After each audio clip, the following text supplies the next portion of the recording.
As you all know, one of our top priorities in my administration is to improve and restore our ferry service for Washingtonians. Since the pandemic, we have been operating on what we call a reduced schedule. And this reduction has, of course, had significant impacts for Washingtonians who rely on the ferries for their daily activities, for getting to important appointments, for going to school, for getting to work. Today, I'm announcing short-term and long-term plans to fully restore the state's domestic ferry service to pre-pandemic levels by this summer. It's also important to point out that this won't just be happening with more vessels, getting more vessels in the water, but also, importantly, to make sure we're addressing issues with the important folks who are the backbone of our ferry service, the crew, the individuals working, to make sure they have the resources they need and the compensation they deserve. Part of the reason why we've had a reduced schedule since before the pandemic is because we've not had all of our boats in the water. One vessel, for example, the Wenatchee, one of our larger vessels, has been out of service in order to convert to be hybrid electric to a hybrid electric engine. We have 2 more vessels slated for conversion over the next several years, which would also take them out of the water during that time. Today I'm announcing that we are delaying the hybrid electric conversion for those remaining 2 state ferries. We will revisit the timing for those vessels after the World Cup in 2026. What this means is that when the Wenatchee comes back into service, which we anticipate to be in June, we will then have 18 vessels in the water, the number necessary to fully restore domestic service for the first time since 2019. One thing I just will note is 18 vessels in the water, as I understand from our team. That means we would have 21 vessels in total at any moment in time. Essentially, as I understand the system, the goal is 18 vessels in the water, but 3 are going through maintenance of various kinds. That's just a part of it at any moment in time. So again, full domestic service for the first time since 2019, which will mean 18 vessels operating in the water, 3 going through their routine maintenance during that time. This has, of course, been a primary goal for my administration since day one. As part of my commitment to improving our ferries, I'm also announcing that we're elevating Steve Nevy, who you know to my right, and you'll be hearing from Steve in a few moments. We're elevating his position from Assistant Secretary for the Washington State Ferries Division to Deputy Transportation Secretary. As I promised during my campaign, Steve will be a member and is now a member of my cabinet. So he's at my cabinet meetings. Those are weekly meetings with the full cabinet. He is there and fully participating. I wanted that to be the case so that I'm getting direct reports from the folks who are operating our ferries, because we've had a crisis for a number of years. And as governor, I want to make sure I'm hearing directly from Steve and the team about how we're doing and making progress to address this important issue. I'm also joined by, and you'll be hearing from Transportation Secretary Julie Meredith. She'll be speaking directly after me. You'll then hear from Steve, and then we're just especially pleased and thankful that the Mayor of Bremerton, Greg Wheeler, has taken the time from his very busy schedule to join us today. He's just been a real passionate advocate for improving our ferry service for all sorts of obvious reasons with the community that he represents so well. The 4 of us will speak, and then we'll be happy to take any questions that you have. So the Wenatchee is, of course, one of our largest ferries, and we're proud that it's going to be Washington's first hybrid electric ferry. Again, we anticipate that early this summer in June. What used to be one of our fleet's biggest polluters will soon be our cleanest ferry, providing a model for the future of clean transportation. At the same time, of course, we're going to delay the conversion of the other 2 large ferries. I made that decision to delay that conversion for a very simple reason, and that is to restore our service, our domestic service, to pre-pandemic levels. That is the North Star for my decision-making as we move forward on addressing the crisis that we're facing. As you know, the Wenatchee took considerably longer to make this conversion than we anticipated. I think the original anticipation was about a year. It's going to take about 22 months. Given what we know about how long it takes to convert these vessels, we know the current schedule will take them out of the water for major upcoming events like the World Cup. We don't want that to happen. So the two next vessels up for conversion are estimated to take 12 to 16 months. We think we can improve the timing on that when the time is right. Those vessels, a class known as the Jumbo Mark II, are the largest in our fleet, and they serve two of our busiest routes. The increase in demand caused by these major events will, of course, put additional stress on an already strained system. In other words, that would just be the wrong time to go forward with having our biggest, busiest vessels out of service over the next couple of years. Reducing Washington's carbon footprint is important to the people of the state, and it's certainly important to me. It's a worthy investment. I'm excited about the Wenatchee. But right now we have to balance a lot of priorities. And for me right now the priority is restoring our service to full domestic service as we had back in 2019. I want to talk briefly, by the way, about what it means when we get back to full service. So just to emphasize this, 18 vessels will be in the water this summer. 3 vessels will from time to time be in routine maintenance. And so we're excited about the fact that sometime this summer we'll be restored back to that level. I also want to add, looking forward, we're in the process of procuring up to 5 new hybrid electric vessels. You're no doubt very familiar with this process. The ferries will open bids from prospective shipbuilders in early April. We hope to sign a contract with at least one successful bidder by June. And we hope to see those boats, as a result of that process, in the water as early as 2029. Those new vessels will, of course, replace existing vessels that need to be retired in the coming years. And I've had extensive briefing from the team about, we have an aging fleet. That's a reality, and the team's done an amazing job, and our crew does an amazing job keeping those vessels going while we're going through this challenging time. But we need new vessels, and that's the timing we anticipate. After that, looking even more long-term to lay it out, we'll need to replace another 11 vessels before 2040 to keep our fleet modern and operating at full capacity.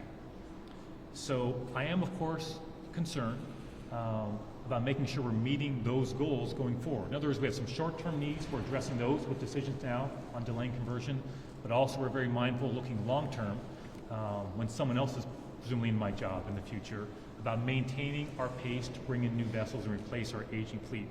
So that's why today I've also directed the Washington State Ferries to explore innovative options for procuring new vessels faster. We just need more options on the table.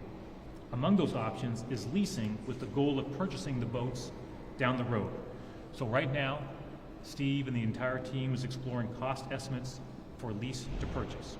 By June 1, we'll have an update on those efforts, as well as our efforts to procure the 5 new hybrid electric vehicles. Again, we need options. We need options. I'm looking forward to working with our state legislature to explore solutions that we have not explored before to get new vessels in the water as quickly as possible. There is one more thing I want to add before I turn this over to Julie, and that is another key challenge that we've had is, of course, that has contributed to the reduction in service over the years is staffing. That's been a huge challenge for us. That's been well documented.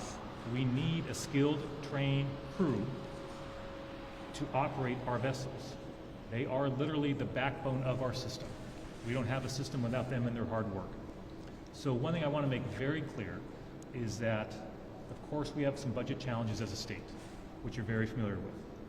But any budget that I sign must honor and maintain competitive collective bargaining agreements that have been bargained, okay, that have been put together. Those collective bargaining agreements include over $28 million in compensation for all ferry workers. So I want to be clear, that has got to be a part of the budget that I sign. We've got to have that to maintain the service. We've got additional vessels, we're getting to pre-pandemic levels, but we need to support the crew as the backbone of our system and make sure that they are compensated fairly for the very important work that we do. So with that, I'm going to turn first to Julie, and then again you'll hear from Steve, and then you'll hear from the mayor. And I really appreciate all 3 of them being here as well. Thank you so much. Thank you, Governor Ferguson. Thank you for your focus on Washington State Ferries and helping us improve service and reliability. I'd like to acknowledge right up front that these are tough decisions that are made to delay the conversions. and our 2,000 colleagues working for Washington State Ferries are an important part of WashDOT, and these decisions will enable us to provide better service to Washingtonians. I'm also really proud today to have a mariner with private sector experience leading the Washington State Ferries. And as you heard, Steve is now a deputy secretary reporting to me and attending the cabinet meetings. And we're going to focus on the measures that the governor announced today to improve service and reliability. And right now I'd like to introduce Steve Nevy, lead of Washington State Ferries. Thanks. Hey, good morning. Thank you, Julie, and welcome everyone here to KOMO Dock this morning. Thank you for the introduction, and thank you for your leadership of WashDOT and your partnership in supporting Washington State Ferries. And I'd also like to thank you, Governor, for making Washington State Ferries a focal point of your administration and your personal commitment to improving WSF service. Governor Ferguson, you sent an early signal about your support for WSF when shortly after being elected and shortly before taking office, you visited a vessel's wheelhouse and engine room and held a public meeting to hear about WSF service from our customers. I know that meant a lot to our staff. Inviting me to attend your cabinet meetings so we can talk directly about WSF opportunities and challenges is another example of your commitment to improving our service. But as everyone knows here, there's been two well-documented challenges to restoring our service back to pre-pandemic levels. The first, the governor addressed by ensuring that we have our Jumbo Mark II vessels back in service from the summer. And the second one is crewing availability, which the governor also mentioned. We're now back to the same level of crew we had pre-pandemic, largely due to the programs that the previous administration and legislature helped us fund to get new crew members into the system, but more importantly, up to the ranks of qualified seafarers that we need to keep our service running. So we created these programs. We created an AB to mate program to help our entry-level deck crews work their way up to captain. We created a scholarship program to help people coming out of high school or college come in with no maritime experience at all, do a 2.5-year course, and then become qualified seafarers to also be qualified captains. And also we created a pilotage program to work as a captain or a chief mate in the Puget Sound. All of our captains and chief mates are required to be qualified Puget Sound pilots too. That's something a lot of people don't understand. It's an extra qualification that they have to get. And we created a program to support our crew to get that qualification too. Before those programs, 3 years ago, crew had to go through those programs by themselves. They had to pay for it themselves, take time off themselves, do it in their own time. Now all of those things are fully funded and fully supported by the state. And it really has solved the issues that we have.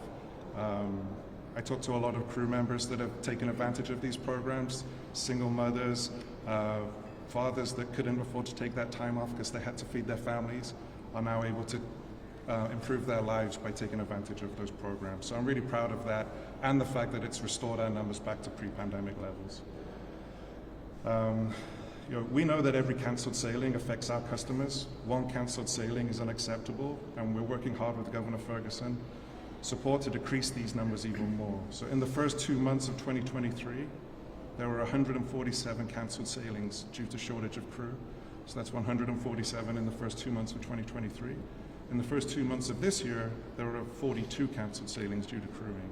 So as you can see from those numbers, we are improving. It's not just reducing the number of cancelled sailings, it's also better on-time performance. In the first 2 months of last year, our boats were on time 90% of the time.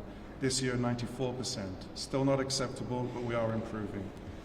The system is under-resourced when it comes to vessels and crew, but from these numbers, you can see that we're using the resources as best we can to get the service that we need for the customers.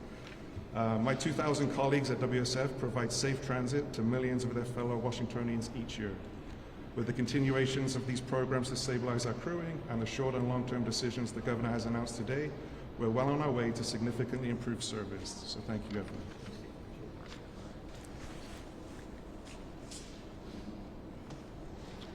All right, thank you and good morning. So I'm Greg Wheeler, Mayor of the City of Bremerton, and it is my honor to be here today to celebrate this announcement. I want to thank Governor Ferguson, Secretary of Transportation, Julia Meredith, and Washington State Ferries Director Steve Nevy, this is an exciting day for us. The role that Washington State Ferries plays in the lives of Bremerton residents is considerable. The city of Bremerton is located across the water from Seattle, and the State Ferry system is critical transportation link for people in and around Bremerton to the Puget Sound regions for jobs, medical appointments, and essential travel. We are a ferry-dependent community, and the ferry system plays a vital role in the lives of our residents, our workforce, and supports our economy. I appreciate Governor Ferguson's commitment to fulfilling the promise of full restoration of Washington State Ferry service, and that it now has become a reality. The lack of service has been a crisis felt by residents of Bremerton who have lost jobs and face significant financial impacts, and it has affected our community and workforce going to and from our city. Governor Ferguson's leadership has helped address this crisis. Restoring full service to Washington State Ferries will make a difference and regain lost opportunities in our community. I'm incredibly thankful that the Bremerton ferry route will be fully restored to 2-boat service to meet the need. Our residents who work jobs in healthcare, construction, equipment repair, and other essential employment can now take additional shifts to help support their families because they have more choices during the day and the evening to commute. Our federal workforce at the Puget Sound Naval Shipyard will have more options to commute to and from our largest employer in the region, the U.S. Navy. Residents and our veterans will also be able to keep medical appointments they once had to cancel or reschedule because of a lack of ferry service. Our businesses will be able to reduce costs by expanding access to supply chains in the Puget Sound, helping to bring down the cost of services they provide to Bremerton residents and to local workers. It has been a tough road due to the reduction in service on the Bremerton route, an hours-long gap in the ferry schedule. I do want to take this opportunity again to thank Governor Ferguson for his partnership in bringing service levels back up to for the Washington State Ferry system, and for the support of Transportation Secretary Meredith and the Washington State Ferries Director Nevy. I also want to show my appreciation that the Washington State Ferry system will be in full service for the FIFA World Cup in Seattle, which will maintain the important transportation link with our city and support tourism for communities like ours. Obviously, what's coming next year is a once-in-a-lifetime opportunity. It's a privilege to be here today and be part of this announcement. The promise to fully restore service of Washington State Ferries is meeting the commitment to support our residents, safeguard our workforce, and ensure continued economic recovery. Thank you. Thank you so much, Mayor. And just a couple final points. The Mayor referenced how this will really transform service to Bremerton. Currently, as I think you know, there is one vessel that does that, so the wait here is 2 to 2.5 hours for a vessel. That's going to obviously be cut in half with the addition of another vessel, which is exciting. Number two, I did want to mention that we're tentatively scheduled to have me up in the Salmon Islands, I think on July 15th. My team will have the details on that for a visit up there to chat with folks in that community, business folks, individuals on the impacts up there, and to communicate them very directly so they're hearing from me and my team about what our plans are and to hear from them how we can improve the service as well. Hey, last thing I'll say is, there's going to be challenges ahead. This, I suspect, is not always going to be a completely smooth path, right? But I think we're on the right trajectory. There's been a lot of hard work. Steve, you mentioned past administration, legislators, local elected officials, the crew. A lot of folks have really leaned into this, and that's what we're going to continue to do. So today's an exciting day, but we are very mindful, of the challenges ahead. We're not all the way, out of the woods on this. But we are going to stay very focused on these challenges and looking forward to working with the team going forward to maintain what we're achieving here very soon, and excited about that as well. So with that, we're happy to take your questions. I'll do my best to repeat the question because I think we might have some folks on the phone, and happy to go around the room. John, as usual, you get to go first. What do you got? Two related Yeah. questions. One, doesn't this just move the problem of getting a Mark II out of commission? Aren't you just delaying this problem to later this decade? You're going to have the same shortage problem in 28 or 29 that you have now. And second, how does this fit in with, you're going to be opening bids April, award them in June.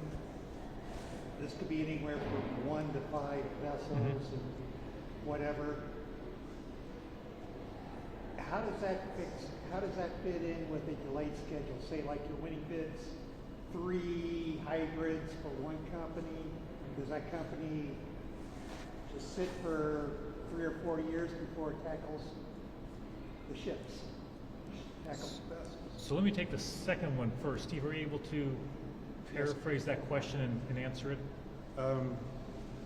Yes, I think the question was, isn't this pushing the decision down the road and we'll have the same pain? And then another question about how the new procurement would work. Yeah, I can take that second one, I guess. Yeah, I think you might be confusing the conversions with the new vessel procurement process. Those are 2 separate tracks. Today we announced we're going to delay the conversion of the existing vessels to hybrid electric, but there won't be a delay of building new vessels. That will continue as planned.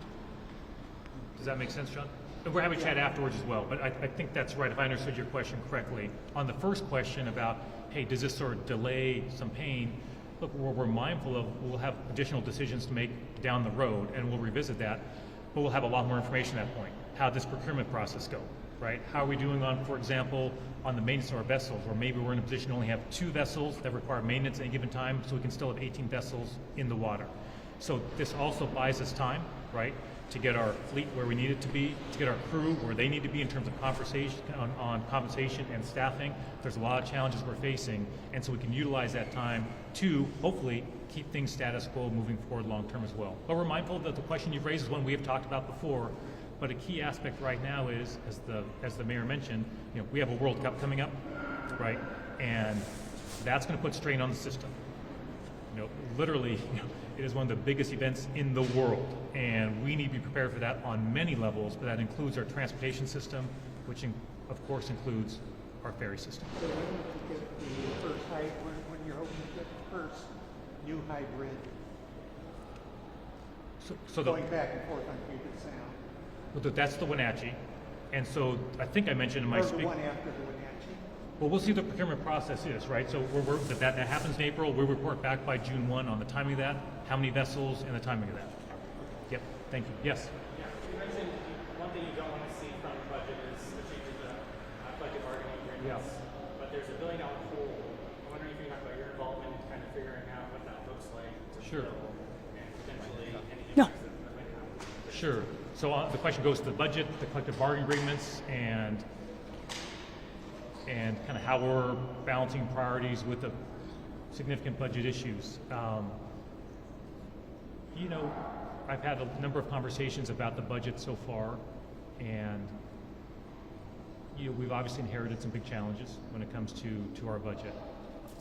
I think what's important in trying to balance our budget, which we must do, right? For example, the operating budget's got to be balanced, but is making sure that we are prioritizing the most important things in our state.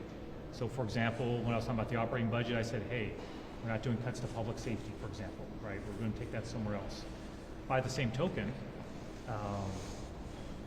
we're making progress on getting vessels back in the water, but we will not be successful in where we need to go as a ferry system if we do not have the staff adequately compensated to help run that operation. And Steve talked about we've had challenges there. That's well documented. We've had cancellations because there was not a staff. There was a vessel, but not a staff, a crew to operate it. And so to me, it is essential that collective bargaining agreement for those workers be a part of this budget, okay? This system is too important to do anything else. And so that's my priority. I'm making that clear to the legislature and to the public as well. I'm also hearing you say that overall cuts to the Washington State Ferries are also would be very concerning to you. we're going to expand this fleet, right? Our goal is more vessels, right, and to take care of this fleet. Look, I've used the word crisis when it comes to our system. I don't throw that word around lightly, you know? But when you're in a crisis, you got to act like you're in a crisis, right? That's my philosophy. And so we have an aging fleet. I've had briefings. I've been trying to get the speed on from our experts about what our situation is. And we need to get new vessels. The crews do an amazing job, and the maintenance crews do an amazing job of keeping these vessels going many years past what we would anticipate normally, right? But that won't last forever. So, no, this is not the time to sort of back away from the system. It's the time to lean into the system, to lean into those investments, or we're going to create additional problems down the road. Yes? Yeah. Mm-hmm. Is there a cost estimate on the Wenatchee conversion? Yes. Also, what's the status of the contract with KOMO last Yes. We're going to lose some knowledge. I know that Yeah. it was supposed to be a year, it's going to be 2 years because they had to go ahead and like the side. Where are you going to lose knowledge? So I didn't have a pen to write down all three questions, so I'll take reverse order. You may have to remind me. So in reverse order was, are we worried about losing sort of the knowledge? We've been in many conversations with Vigor. I personally have had conversations with Vigor, to be clear. Steve and the team have as well. And we would not be making a decision unless we felt we would be able to go forward when the time is right. Okay, so, and Vigor and us, we've had those conversations. Number two, in terms of the cost for the Wenatchee, I believe it's $36 million over budget, is that right? It's $36 million over budget in terms of the Wenatchee. And I think it's about 10 months behind schedule before it's done. Do you want to, is that? Yeah, that 50 million was the original estimate. 50 million was the, so it sounded like you had it right. 50 million plus the 36, 86 million is now the current estimate for the Wenatchee. We believe we'll be able to do sort of test in the water this June, so we're optimistic for that, but watching that very, very closely. Did I get all your questions, or do you have one more? They're just letting us pause it, right? Yeah. Pause and Yep. restart. Yep, we're just going to pause and restart negotiations post World Cup. Yep. Thank you for those. Yeah. There's no penalty, correct? No, there's no penalty. So I want to say appreciate these questions. So maybe I should have gone into more detail on my talking points. Appreciate Vigor's willingness to work with us. So like I said, I had a personal conversation with Vigor, want to be clear about that, to communicate what our situation is, what we were asking for. Appreciate all that they've done working with us, but they understood my priorities as well. And so they worked with us, so no, there is no penalty, there is no extra cost.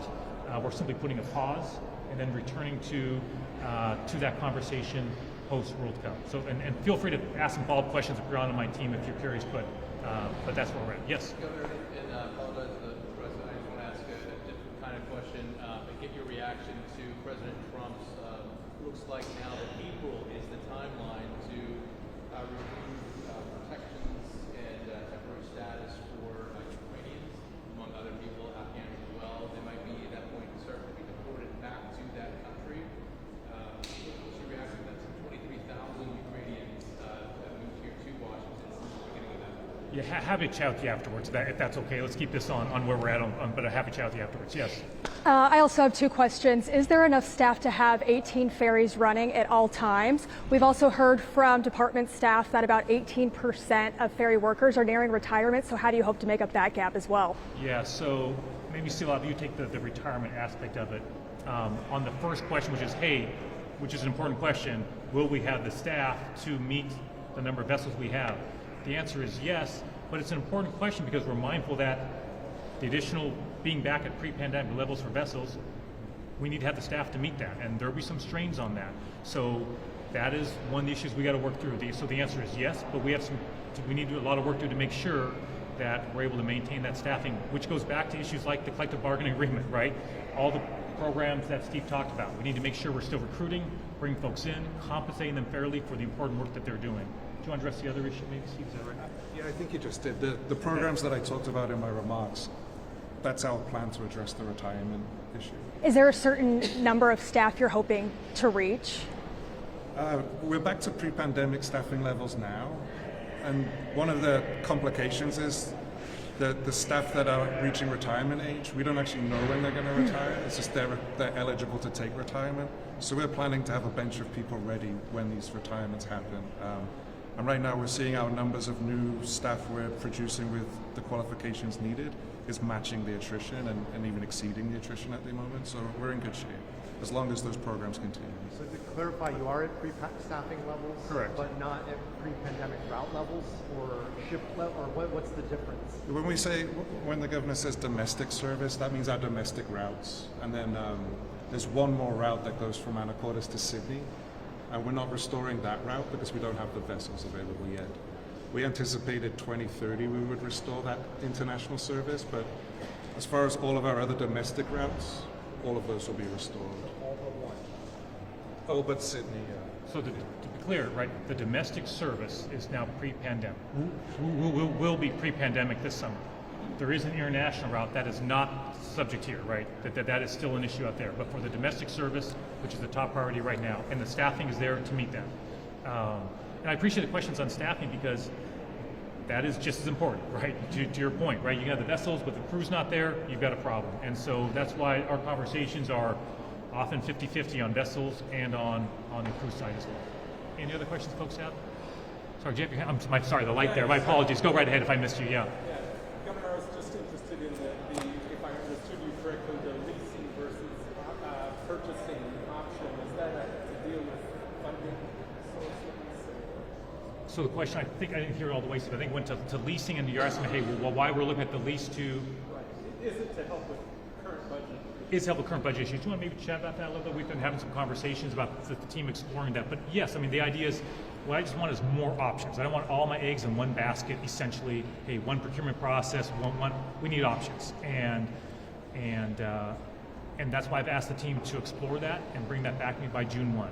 So the goal here, again, looking forward, is by June 1, we've seen the results of the procurement process for up to 5 vessels, right? That's going out in April.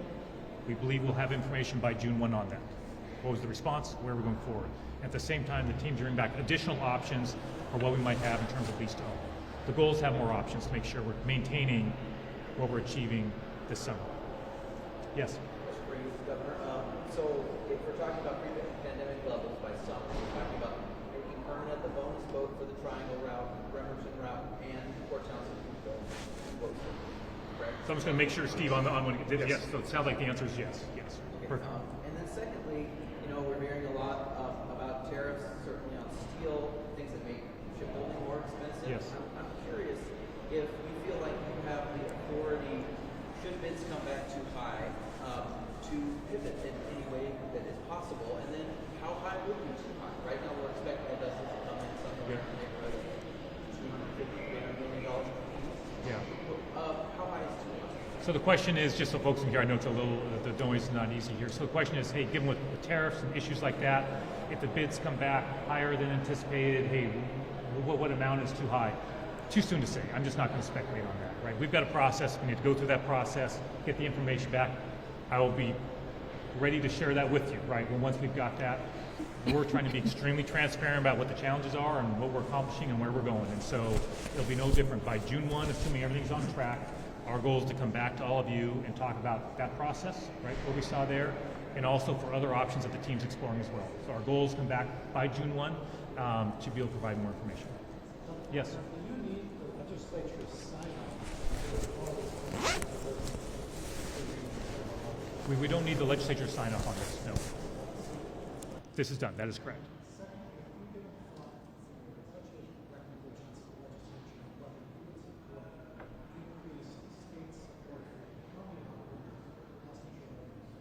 Oh, so the question goes to, hey, county-operated passenger ferries, and hey, back on my King County Council days, I was involved with the passenger service through the county, and big supporter of it back then, and big supporter of it now.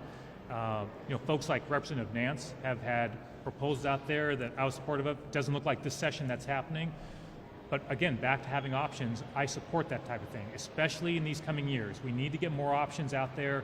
Hey, right now we think we're about to get to a good place, but things can happen. We do have an aging fleet. I want to emphasize that, right? That it's not always going to be a smooth path, which is why I appreciate Representative Nance as one example, proposing that bill. I talked to him just the other day, ran to him at the Capitol. Hey, talk to him, let's work together on that. Let's bring that back. What can we do to get more options? So our work is just beginning. I want to be very clear, right? Our work is just beginning. We're very excited about today. We're excited to have on that maiden voyage back here, restoring a second boat out here. Excited to come back here and celebrate that. But we're very mindful we have a lot of work ahead. Thank you so much for all your questions. Oh, sorry, John, maybe one more, and then I'm happy to take the other questions after. Yeah.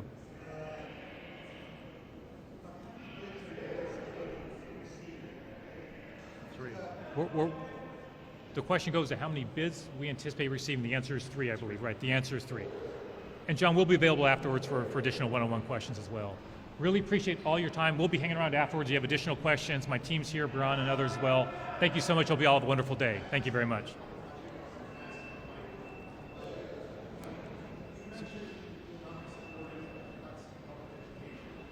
I'll grab you. I'll grab you afterwards. If it's not this topic, I'll grab you. Thanks so much. Yeah. Thank you, sir. Appreciate it. Yeah. Thank you.